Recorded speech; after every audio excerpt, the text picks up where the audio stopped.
میرا میرے دو سوال ہیں آپ سے سر. یہ پوچھنا چاہتا ہوں.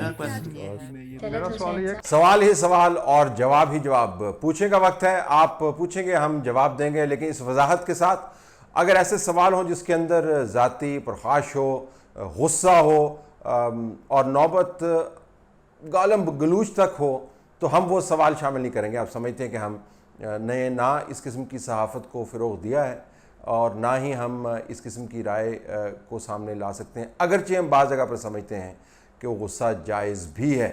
تو آپ پوچھیں. وزیر اعظم کی باتوں سے تو یہی نتیجہ اخذ کیا جا سکتا ہے کہ ہمارے پاس دشمن کی توپوں میں کیڑے پڑنے کی دعا کے علاوہ اور کوئی آپشن نہیں ہے. لیکن آپ اگر اس کے اوپر تھوڑی سی روشنی ڈالیں, کیونکہ یو این او میں ہمارا کیس کافی مضبوط ہے اور میرا خیال ہے کہ جو انڈیا کی سپریم کورٹ ہے وہ بھی کافی انڈیپینڈنٹ ہے. اب کتنی انڈیپینڈنٹ ہے مودی کے ہندوستان میں, یہ آپ بہتر جانتے ہیں. جو انڈیا نے اقدام کیا ہے اب یہ ریورس ہو سکتا ہے, کیا یہ امپلیمنٹ ہو گیا ہے, کیا یہ ریورس ہو سکتا ہے, یا پھر یہ پاکستان ایسے بس بولتا ہی رہے گا کہ ہم نے یہ کر دیا ہے وہ کر دیا ہے. اب فائدہ کیا ہے بولنے کا اگر یہ ریورس ہی نہیں ہو سکتا. طلب سوال میرا یہ ہے کہ آج عمران خان صاحب نے کہا ہے جی کہ انڈیا اگر ایکشن لے گا تو ہم ان کا جواب پتھر سے دیں گے. تو پوچھنا یہ تھا کہ انڈیا نے تو ایکشن جو لینا تھا انہوں نے لے لیا ہے. تو شاہ محمود قریشی صاحب کہتے ہیں جنگ سے کچھ نہیں ہوتا, امن کے دائی ہیں. آرمی چیف بھی یہی کہہ رہے ہیں. جیسے کہ عمران خان صاحب نے کہا جب کوئی ایکشن ہوگا مطلب اسلام آباد پہ حملہ ہوگا تو ہم کچھ کریں گے. تو کیا یہ بزدلی ہے یا امن ہے؟ آرٹیکل 370 اور 35A کو پاکستان کبھی مانتا ہی نہیں تھا. پچھلے 60 سالوں سے 65 سالوں سے جب سے یہ انڈیا نے اس کو آئین کا حصہ بنایا تھا, پاکستان نے اس کو کبھی تسلیم ہی نہیں کیا, کبھی مانا ہی نہیں. تو اس کے ختم ہونے پہ اتنا شور کیوں ہو رہا ہے؟ تھینک یو جی. بہت سارے سوالات ہیں کشمیر کے بارے میں. ایک ویسے میں آپ کو بات بتا دوں کہ میں نے جو بھی پروگرامز کیے ہیں کشمیر کے اوپر ان پر فیڈ بیک تو بہت اچھا آیا ہے, لیکن آپ کو جان کے حیرانی ہوئی کہ ان کی ویورشپ جو ہے وہ دوسرے پروگرامز کی نسبت تقریباً 30 سے 40% کم ہے. یعنی ہمارا خیال ہے کہ ہم سنجیدہ اگر صحافت کریں تو اس کا پھیلاؤ زیادہ ہوگا. اور میں نے تو کبھی جو ہے ریٹنگز کے لیے کوئی پروگرامز کیے نہیں ہیں. اگر کوئی اہم پروگرام آ جاتا ہے تو ہم اس کے اوپر فوکس کرتے ہیں. تو سنجیدہ موضوعات کے اوپر پروگرام کرنے سے فیڈ بیک اچھا آتا ہے. آپ کے سوالوں سے اس کا اظہار ہو رہا ہے, بڑے زبردست سوال ہیں, جواب میں بھی دیتا ہوں. لیکن جو ویورشپ ہے وہ کم ہو جاتی ہے. مثلا اگر ہمارا ایک ایپیسوڈ جو ہے وہ 60,000 عموماً دیکھا جاتا ہے انسٹنٹلی, یا 70,000 دیکھا جاتا ہے, تو یہ کشمیر کے جو پروگرامز ہم کرتے ہیں اس کے اوپر وہ 30,000 دیکھے جاتے ہیں, 35,000, جسے آپ کو پتہ چلتا ہے کہ ویورز کا ٹرینڈ کیا ہے. بہرحال یہ ایک علیحدہ معاملہ ہے. اب اس کے اوپر واپس آتے ہیں. آپ نے یہ سوال کیے, جو پہلے 3 سوال ہیں وہ بنیادی طور پر گراؤنڈڈ ہیں, وہ جڑے ہوئے ہیں ان توقعات کے انبار سے جو نااہل اسٹیبلشمنٹ اور حکومتوں نے مل کر پاکستان کے اندر لگائے رکھے ہیں. یہ جو ہم نے سمبلزم ہے, ہر ریاست جو ہے وہ سمبلزم کو پروموٹ کرتی ہے, ہمیں یہ ماننا ہوگا. لیکن سمبلزم جو ہے وہ کبھی پالیسی کا سبسٹیچیوٹ نہیں ہو سکتا. مثلا آپ بچوں کو یہ کہتے رہیں کہ جی میں تمہیں چاند پہ لے جاؤں گا, تو ایک سمبلزم تو ہے, یعنی میں اپنی پوری کوشش کروں گا کہ آپ کو میں بہترین آسائشیں مہیا کروں. لیکن اگر آپ ان کو ہر وقت کہتے رہیں گے کہ میں آپ کو چاند پر لے جاؤں گا اور بنیادی سہولیات بھی ان کو مہیا نہ کر سکیں, یعنی ان کو اسکول نہ بھیج سکیں, ان کے لیے سیکیور گھر کا بندوبست نہ کر سکیں, رزق نہ ان کے لیے کما سکیں, تو بچے پھر آپ کو ایک مزاحیہ کردار ہی سمجھتے ہیں. یہی پاکستان کی ریاست نے کیا ہے. کہتے رہے ہیں شہر آ گئے, کہتے رہے ہیں جی کہ کشمیر بنے گا پاکستان, اب بھی کہہ رہے ہیں, اور کہتے رہے ہیں جی کہ ہم ایسی کی تیسی کر دیں گے ہندوستان کی اور وغیرہ وغیرہ. اور جب ہندوستان کی طرف سے عمل ہوا ہے جس طرح یہ سوالوں کے اندر سے ظاہر ہے, تو اب ہم کو امن یاد آ گیا ہے, اب شاہ محمود قریشی صاحب کو ڈپلومیسی یاد آ گئی ہے. یعنی جب بات کر رہے ہوتے ہیں تب ان کو احساس نہیں ہوتا کہ لوگوں کی توقعات کہاں پر یہ لے کے جا رہے ہیں اور جذبات کہاں پہ لے کے جا رہے ہیں. اچھا, اب آپ یہ سوال کر سکتے ہیں تو ہم یہ کیا سمجھیں کہ اگر ہم توقعات کو صحیح مینیج کرتے تو ہندوستان کا یہ فیصلہ قابل قبول ہوتا؟ بالکل نہیں. توقعات کو صحیح آپ نے مینیج جو ہے نا میڈیا مینپولیشن سے نہیں کرنا ہوتا. توقعات کو آپ نے مینیج کرنا ہوتا ہے پارلیمنٹ کی ڈیبیٹ کے ساتھ. توقعات کو آپ نے مینیج کرنا ہوتا ہے حقیقی نمائندہ سیاستدانوں کے حلقوں کے اندر ڈیبیٹ کو مزید انفارمڈ بنا کے توقعات کو آپ کو مینیج کرنا ہوتا ہے, اوپن اور کینڈیڈ ڈسکشن کروا کے کہ کیا ڈویبل ہے اور کیا ڈویبل نہیں ہے.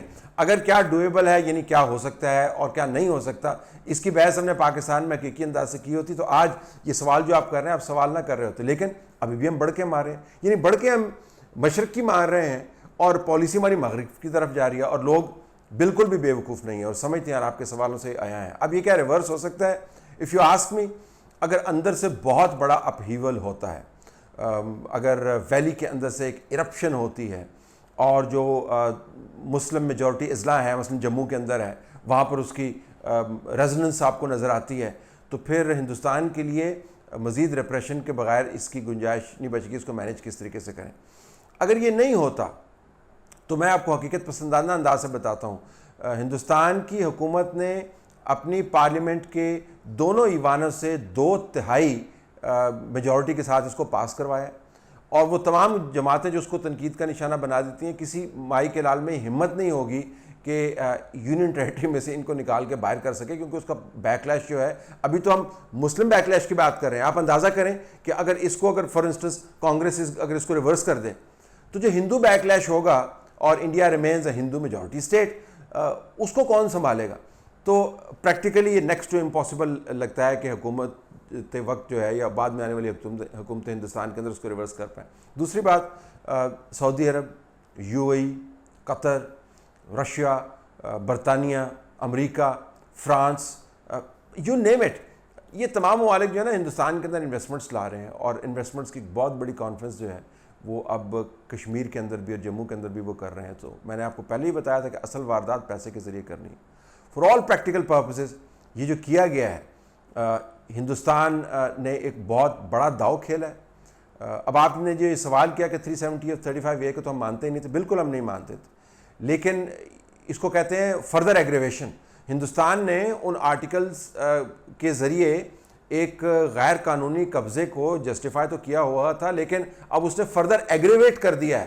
تو اس وجہ سے وہ آرٹیکلز بطور حوالہ استعمال ہو رہے ہیں کہ یہ ایگریویشن واز بیڈ انف, اب آپ نیکسٹ لیول کے اوپر لے گئے. لیکن میں آپ سے اتفاق کرتا ہوں, ہم 35A اور 370 کو مانتے نہیں تھے. اب شور ہم اس وجہ سے نہیں بچا رہے ہیں کہ ہمیں ان آرٹیکلز کے جانے کا غم ہے, ہمیں اس وجہ سے بچا رہے ہیں کہ ان آرٹیکل سے آگے وہ فردر ایگریویٹ اس نے کیا تو ہم ان آرٹیکلز کا حوالہ کر کے تجزیہ کرتے ہیں.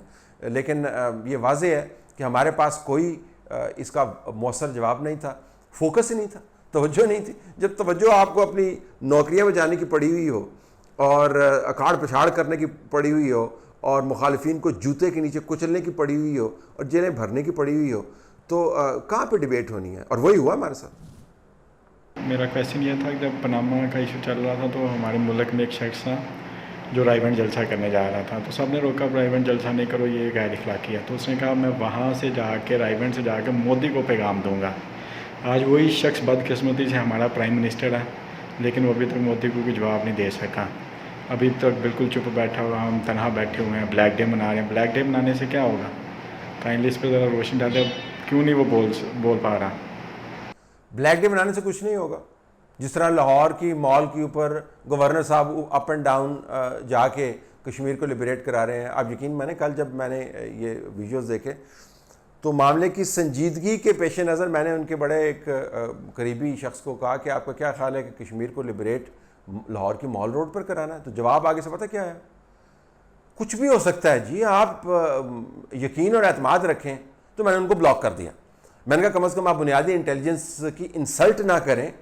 ہم یہ سمجھتے ہیں کہ سمبولزم کی اہمیت ہے اور جو پہلے جواب کا تسلسل ہے, لیکن آپ مجھے واقعتاً یہ بتا رہے ہیں کہ لاہور کی مال کے اوپر نیچے جانے سے, لوگوں کی ٹریفک روکنے سے گورنر صاحب نے کشمیر کو لبریٹ کروا دینا, اور اب ہمیں کہہ رہے ہیں کہ ہم یہ پروموٹ کریں اور مان لیں کہ جو واقعتاً کشمیر لبریٹ ہو سکتا ہے.